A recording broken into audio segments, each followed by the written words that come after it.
हाँ जी, इस ग्राफ को बना लो। ऑनलाइन वालों का रह रहा है, चलेगा। इस ग्राफ को फटाफट बना लो जिनका रह रहा है। यही मिटान नहीं रहा मैं, पहले लाइन लिख लो। चलो लिखना, अतः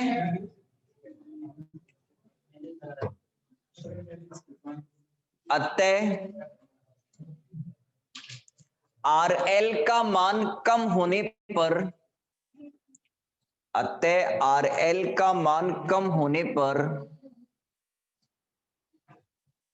लोड धारा का मान बढ़ जाता है, लोड धारा का मान बढ़ जाता है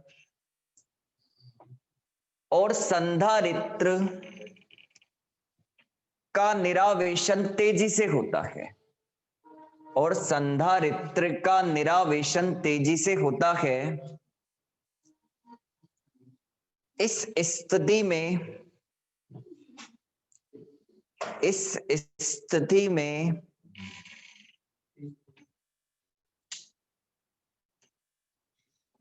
संधारित्र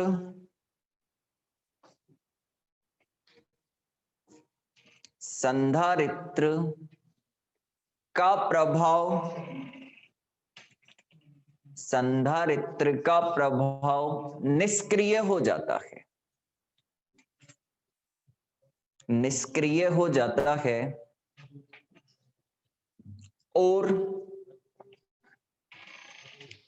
और एलसी फिल्टर में मुख्य रूप से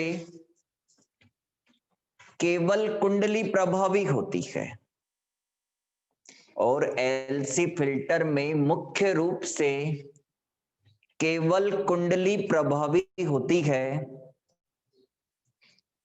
तथा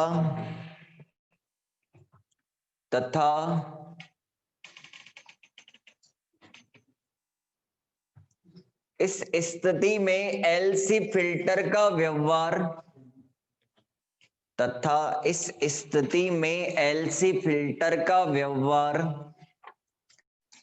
श्रेणी प्रेरकत्व फिल्टर की तरह होता है, श्रेणी प्रेरकत्व फिल्टर की तरह होता है, और एलसी फिल्टर में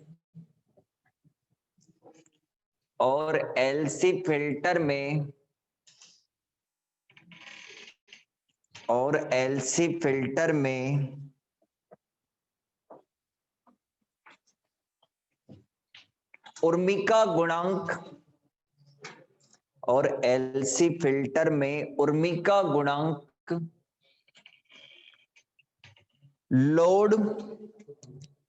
लोड धारा पर निर्भर करता है, लोड धारा पर निर्भर करता है।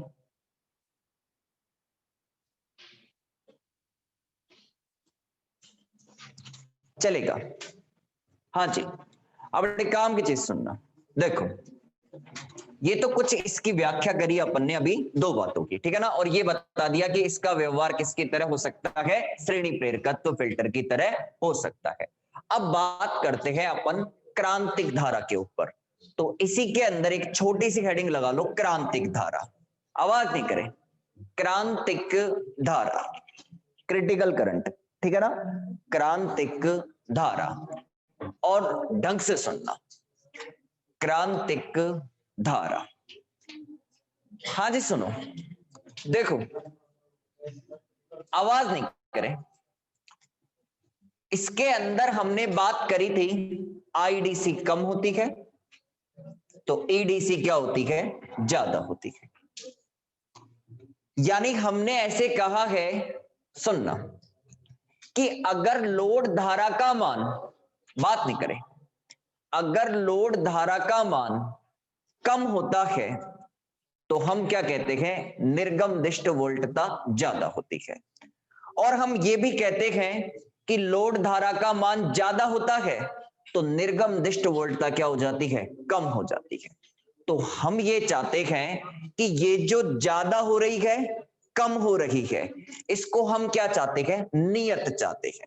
मेरी बात वापस सुनना, अगर लोड धारा कम होती है तो निर्गम दिष्ट वोल्टता बढ़ जाती है, और अगर लोड धारा ज्यादा होती है तो निर्गम दिष्ट वोल्टता क्या हो जाती है? कम हो जाती है। तो हम क्या चाहते हैं कि इसको हम नियत चाहते हैं, तो हम ईडीसी को नियत चाहते हैं।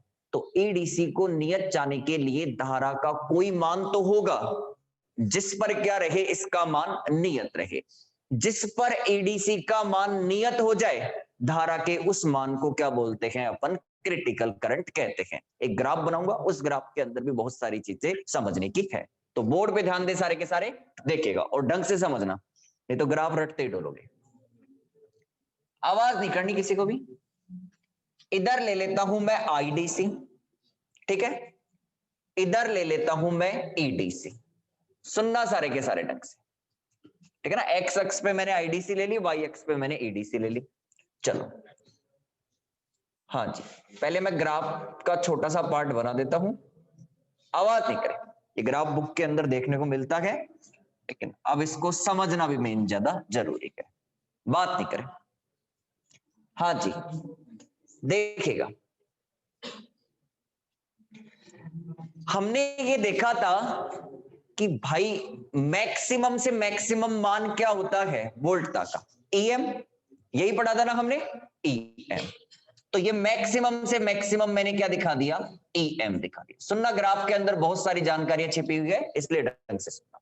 ये मैक्सिमम मान मैंने क्या छिपा दिया? दिखा दिया, ईएम दिखा दिया। अब सुनो आगे की बात। हमें पता है कि हमें जो ईडीसी मिलता है, उस ईडीसी का मान कितना मिलता था? Sir, EDC equal to EM minus EMT upon RLC. सुनना ढंग से, तो ईडीसी का जो मान मिलेगा वो ईएम से क्या मिलेगा? कम मिलेगा। तो यहां जो मैंने डॉट डॉट लाइन दिखा रखी है, ये केवल किसको इंडिकेट कर रही है? कि ईडीसी का मान क्या मिलता है? हमें कम मिलता है। मतलब यहां पे हमें ईडीसी का मान मिल रहा है, ठीक है ना। सुनना, मैं क्या बोल रहा हूं, मैक्सिमम मान कितना होता है? ईएम, लेकिन हमें मिलता कितना है? EM minus EMT upon RLC. यानी हमें ये मान इतना ना मिलके क्या मिलेगा? थोड़ा कम मिलेगा। यानी इतना ना मिलके हमें थोड़ा मान क्या मिलेगा? कम मिलेगा। अब हम कह रहे हैं कि हम क्या चाहते हैं कि जो निर्गम दिष्ट वोल्टता है उसका मान क्या रहना चाहिए? नियत रहना चाहिए। तो धारा का एक ऐसा मान जिस पर निर्गम दिष्ट वोल्टता का मान क्या रहे? नियत रहे, उसे हम क्या कहते हैं? क्रांतिक धारा कहते हैं। तो सुनो, ये वाला पॉइंट देखो, इस वाले पॉइंट पर हम देखें तो ईडीसी क्या है? फिर कांस्टेंट है। तो इसको मैं नाम दे देता हूं आई के से, यानी ये हो गया हमारे पास में क्रांतिक धारा। मेरी बात वापस सुनना, मैक्सिमम मान कितना होता है? ईएम, ठीक है। ईडीसी का मान हमें ईएम नहीं मिलता, उससे कम मिलता है, तो ग्राफ कहां की तरफ आएगा? नीचे की तरफ। हम क्या बोल रहे हैं कि निर्गम दिष्ट वोल्टता का मान नियत रखे, इसके लिए आईडीसी का मान क्या होना चाहिए? इस प्रकार होना चाहिए कि क्या रखे? उस पर वोल्टता का मान, निर्गम दिष्ट वोल्टता का मान क्या रखे? नियत रखे, ठीक है ना। चलो, तो इस करंट पर, अरे ईडीसी का मान क्या है? नियत है। अब मेरी बात ढंग से सुनो, कोई पूछे हमसे कि ईडीसी का मान ज्यादा मिले, इसके लिए क्या कर सकते हैं हम? तो इसके लिए ये होना चाहिए कि क्रांतिक धारा है ना, वो कम होनी चाहिए। वापस रिपीट कर रहा हूं, लाइन ढंग से सुनो, फिर समझाता हूं। ईडीसी का मान ज्यादा मिले, इसके लिए क्या जरूरी है कि जो करंट है क्रांतिक धारा, उसका मान क्या होना चाहिए? कम होना चाहिए। सर ऐसा क्यों? देखो, इस आई के पर मुझे मान यहां पे मिल रहा है, मतलब ईडीसी का मान इस पॉइंट पे। जैसे ही मैं आई के को इधर लेके जाऊंगा, सुनना, लेफ्ट हैंड साइड, तो पॉइंट यहां पे आ जाएगा, पॉइंट यहां पे आ जाएगा, तो अब ईडीसी क्या हो गया? बढ़ गया। यानी ऐसे दिखा सकते हैं अपन कि ये तो दिखा दो ईडीसी 2 और ये दिखा दो आप ईडीसी 1। तो आई के का मान कम करेंगे ना अपन, तो उस कंडीशन के अंदर क्या होगा? ईडीसी का मान क्या होता जाएगा? आपका बढ़ जाएगा। तो हम चाहते हैं कि ईडीसी का मान नियत रहे, तो उसके लिए जो धारा है वो कितनी होनी चाहिए, क्रांतिक धारा पे क्या मिलता है हमें, एडीसी का मान नियत मिलता है। दूसरा, यदि मुझे एडीसी का मान बढ़ा हुआ भी मिलना चाहिए तो मैं चाहूंगा कि क्रांतिक धारा का मान मुझे यहाँ पे क्या मिलना चाहिए, कम मिलना चाहिए। इस ग्राफ के अंदर वापस रिपीट करूं मैं, तो ये जो EM है ये केवल किसको इंडिकेट करता है, मैक्सिमम वोल्टता को इंडिकेट करता है। हमें पता है एडीसी का मान हमें EM नहीं मिलता, क्या मिलता है, LC फिल्टर के अंदर कम मिलता है, ठीक है ना। तो ये मान यहाँ पे है, ठीक है। फिर हमने कहा कि हमें निर्गम दिष्ट वोल्टता है, उसके अंदर हमने देखा कि लोड धारा कम होती है तो क्या होता है, ईडीसी बढ़ जाता है, लोड धारा ज्यादा होती है तो ईडीसी क्या हो जाता है, कम हो जाता है। तो हम चाहते हैं हमें ईडीसी क्या मिले, नियत मिले। तो ईडीसी का मान नियत मिले तो उसके लिए धारा का एक निश्चित मान होना चाहिए, और जिस पर इसका मान नियत हो जाता है उसे अपन क्या बोलते हैं, क्रांतिक धारा कहते हैं। अगर ये मान कम होगा तो ईडीसी भी क्या मिलेगा, मुझे ज्यादा मिलने वाला है। तो लाइन और पैराग्राफ चेंज करके लिखना, लिखना, यदि निर्गम दिष्ट वोल्टता, यदि निर्गम दिष्ट वोल्टता, यदि निर्गम दिष्ट वोल्टता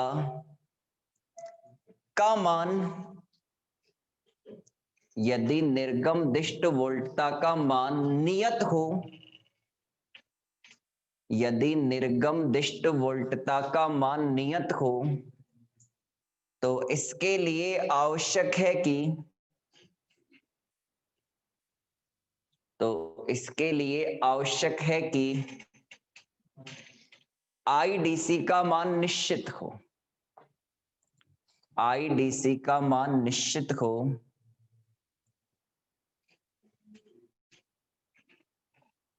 अतः आईडीसी के जिस मान पर,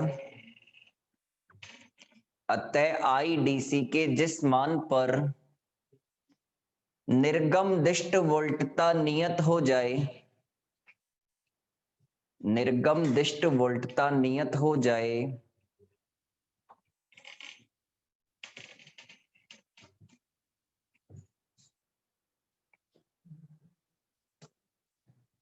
उसे क्रांतिक धारा कहते हैं, उसे क्रांतिक धारा कहते हैं, उसे क्रांतिक धारा कहते हैं। चलेगा, ये वाला वक्र बना लो केवल, उसे क्रांतिक धारा कहते हैं। आवाज नहीं करे बिल्कुल भी, ये वाला वक्र बना लो।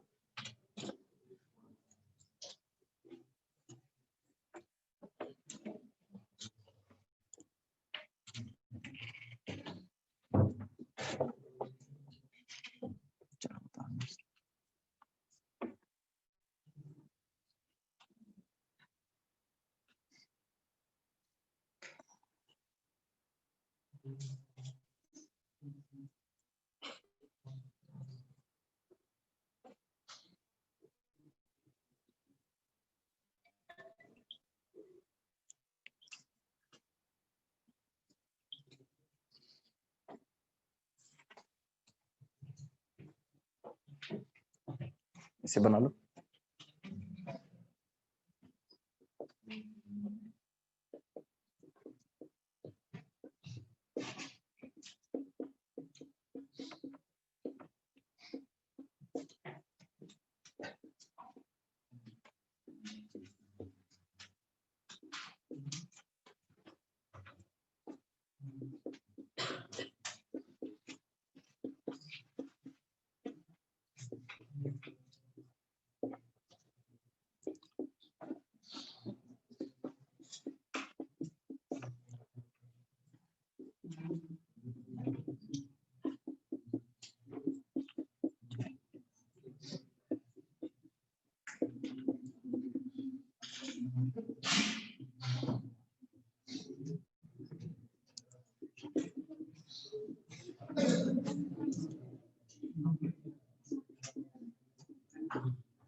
चलो सुनो अब ना, आगे देखो। हाँ जी, अभी मैंने एक लाइन लिखी हुई है, क्रांतिक धारा IDC इक्वल टू IK पर प्रत्यावर्ती धारा का आयाम IDC के तुल्य है। हाँ जी सुनना, देखो पहले हम कैलकुलेशन समझते हैं फिर इस लाइन को बताएंगे, इसलिए ढंग से सुने। देखो आवाज नहीं करें। हमने पूर्ण तरंग दिष्टकारी पढ़ा था, उस पूर्ण तरंग दिष्टकारी के अंदर हमें IDC का मान कितना मिला था, 2Im बटा पाई मिला था। चलो Im बराबर कितना होता है, EM बटा R प्लस RL। ये मान मैंने उठा के इसके अंदर रख दिया, तो Im का मान इधर रखा मैंने, तो ये आ गया 2EM बटा पाई R प्लस RL। हमें पता है R के अंदर क्या आता था, RS आता था, RF आता था, उनके मान बहुत कम होते हैं, यानी लोड प्रतिरोध RL का मान R के कंपेयर के अंदर क्या होता है, ज्यादा होता है। अगर ये मान इसके कंपेयर के अंदर ज्यादा है तो मैं R को नेगलेक्ट कर दूंगा RL के कंपेयर के अंदर, तो मुझे क्या मिल गया, IDC का मान 2EM बटा पाई RL। अब आगे सुनना, देखो। हाँ जी, हमने पढ़ा है ना, पूर्ण तरंग दिष्टकारी का जो आउटपुट है उसके अंदर हमने देखा था कि जो प्रत्यावर्ती संकेत मिलता है ना हमें, माइनस का 4EM बटा 3 पाई cos 2 ओमेगा t, यही मिला था। ठीक है, चलेगा। देखो ये वाली स्टेप किसको इंडिकेट करती है सर, आयाम को इंडिकेट करती है। तो कोई कहे प्रत्यावर्ती संकेत का आयाम, प्रत्यावर्ती वोल्टता का आयाम, प्रत्यावर्ती वोल्टता का आयाम, तो हम क्या लिख देंगे, 4EM बटा 3 पाई। हाँ जी सुनो, हमें पता है ये प्रत्यावर्ती वोल्टता का आयाम हो गया। अगर हमें धारा ज्ञात करनी है, धारा का आयाम ज्ञात करना है, तो V इक्वल टू क्या होता है, IR। तो I इक्वल टू कितना हो जाएगा, V अपॉन R, यानी इसके अंदर प्रतिबाधा का भाग लगा दूं मैं, तो ये धारा का आयाम मिल जाएगा।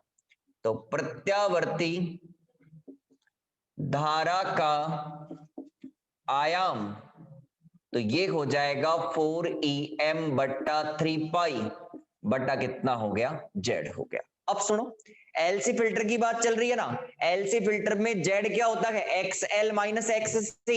तो मैं एक काम करता हूं, इसकी जगह XL माइनस XC की लिख देता हूं, समझ जाओगे यहां पे, या पहले Z लिखूं, चलो।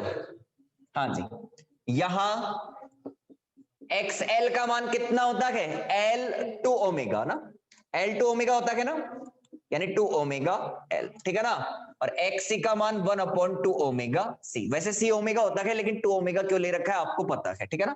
चलो, तो प्रत्यावर्ती, अरे आवाज नहीं करे, धारा का आयाम सुनो, देखिएगा कितना मिला, 4EM बटा 3 पाई, और इधर कितना है इसकी जगह, 2 omega L minus 1/2 omega C। ठीक है, चलो एक बार यहां से लेके यहां तक उतारो फिर बात करते हैं।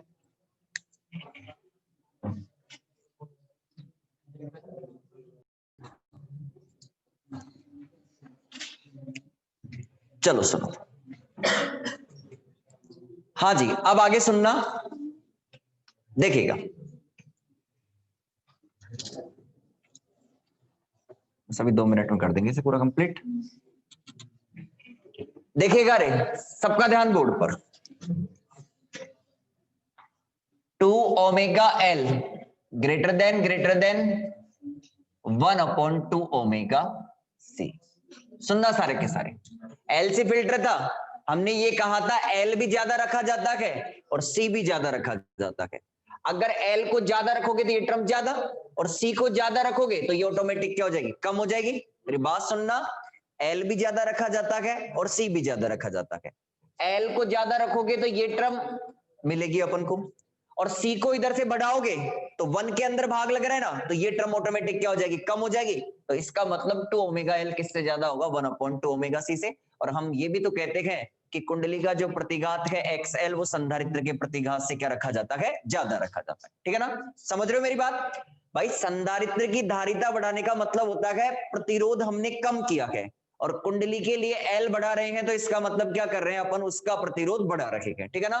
तो ये ज्यादा हो गया, एल भी ज्यादा, सी ज्यादा, सी ज्यादा होने के कारण ये कम हो जाएगा और एल ज्यादा होने के कारण तो ये ज्यादा ही है। तो 2 ओमेगा एल की तुलना में ये वाला पार्ट हम कम कर देंगे। और ऐसे भी देख सकते हो, सुनो, एक तरीका तो ये, दूसरा तरीका ये भी तो बताया था मैंने कि इस वाले फिल्टर का व्यवहार केवल श्रेणी प्रेरकत्व फिल्टर की तरह होता है, संधारित्र इसके अंदर हम निष्क्रिय मान लेते हैं। तो ये वाला जो, इसको अपन ऐसे हटा देंगे, कैसे भी सोच सकते हो, ठीक है ना। चलो, तो ये आ गया, आवाज नहीं करे, प्रत्यावर्ती धारा का आयाम, आवाज नहीं करे और सुने सारे के सारे। ये आ गया 4em बट्टा 3 पाई और डिवाइड के अंदर कितना आ गया 2 ओमेगा एल। हाँ जी, ये 2 बार जाएगा 2em और ये कितना आएगा 3 पाई ओमेगा एल, ठीक है ना। देख लेना एक बार, है ना, कहीं गड़बड़ी ना हो जाए, ठीक है। चलो, ये है प्रत्यावर्ती धारा का। अब सुनना एक बात, देखो, हाँ जी, अभी हमने आते ही एक लाइन लिखी थी और उस लाइन के अंदर लिखा था प्रत्यावर्ती धारा का आयाम आई डीसी के तुल्य होगा। तो समीकरण 1 किसके बराबर हो जाएगा, 2 के। तो देखो, समीकरण 1 व 2 समान है, अगर समान है तो इक्वल कर दो। तो सुनो अब बना, देखिएगा 2em बट्टा pi R L equal to 2em बट्टा 3 पाई ओमेगा एल। हाँ जी, ठीक है ना। 2em से 2em कट गया, पाई से पाई कट गया, तो आर एल इक्वल टू कितना आ गया 3 ओमेगा एल। अब सुनो, एल इक्वल टू कितना आ गया, आर एल बटा कितना आ गया 3 ओमेगा। चलो, यहां से लेके यहां तक इसे एक बार देख लेना, काटा पीटी सही करिए ना।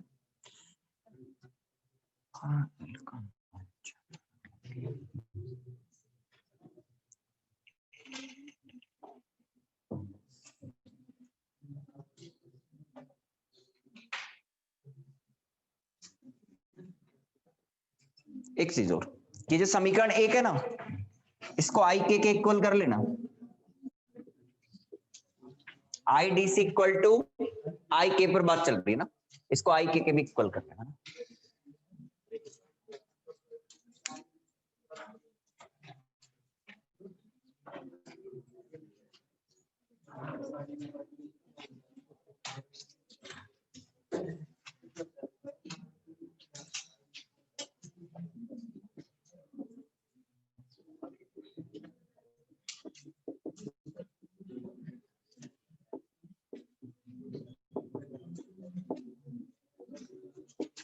चलो सुनो, आर एल का और मान रख देते हैं इसके अंदर। तो आई के इक्वल टू 2em बट्टा पाई 3 ओमेगा पाई एल, यानी एल का मान बढ़ने पर क्रांतिक धारा का मान क्या हो जाएगा, कम हो जाएगा। तो ये क्रांतिक धारा के लिए व्यंजक भी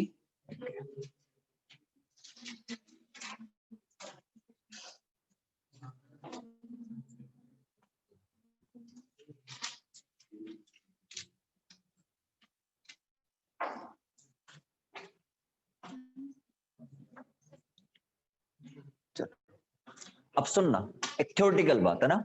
देखो क्या नतीजा निकला कि आप एल का मान बढ़ाते हो, हमने बोला है कि एल का मान ज्यादा से ज्यादा रखा जाता है, तो एल का मान ज्यादा से ज्यादा रखने के कारण हमें आई के का मान क्या मिला सर, कम मिला। अगर आई के का मान कम मिलेगा तो उस ग्राफ के अंदर देखो, आई के कम करेंगे तो ईडीसी क्या हो जाएगा, बढ़ जाएगा, और हमें उतना ही अच्छा क्या मिलेगा, ईडीसी प्राप्त होगा निरंक। वापस सुनना, अगर आप एल का मान बढ़ाते हो तो एल का मान बढ़ाने के कारण हमने जब उर्मी का गुणांक ज्ञात किया था तब भी देखा था आर का मान क्या हो जाता है, कम हो जाता है। यहां एल का मान बढ़ाओगे, इस क्रिटिकल करंट का मान कम हो जाएगा, क्रिटिकल करंट का मान कम हो जाएगा तो अभी ग्राफ के अंदर बताया आई के कम होगा तो ईडीसी क्या हो जाएगा, बढ़ जाएगा। उतना ही अच्छा हमको क्या मिलेगा, निर्गम दिष्ट वोल्टता हमें प्राप्त होगी। ठीक है ना, तो ये लाइन यहां तक उतार लिया हो तो मैं एक लाइन लिखा दूं, इसके बाद में लिखो आवाज नहीं करे, लिखे सारे के सारे।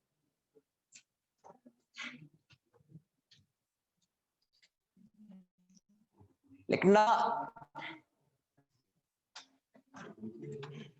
अतः हम कह सकते हैं कि कुंडली का प्रेरकत्व, कुंडली का प्रेरकत्व एल का मान बढ़ाया जाए, कुंडली का प्रेरकत्व एल का मान बढ़ाया जाए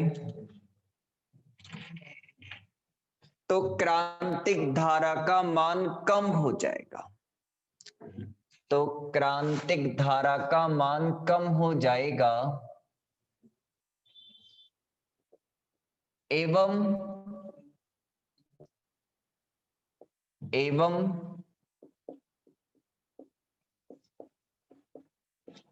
निर्गम दिष्ट वोल्टता एडीसी का मान बढ़ जाएगा,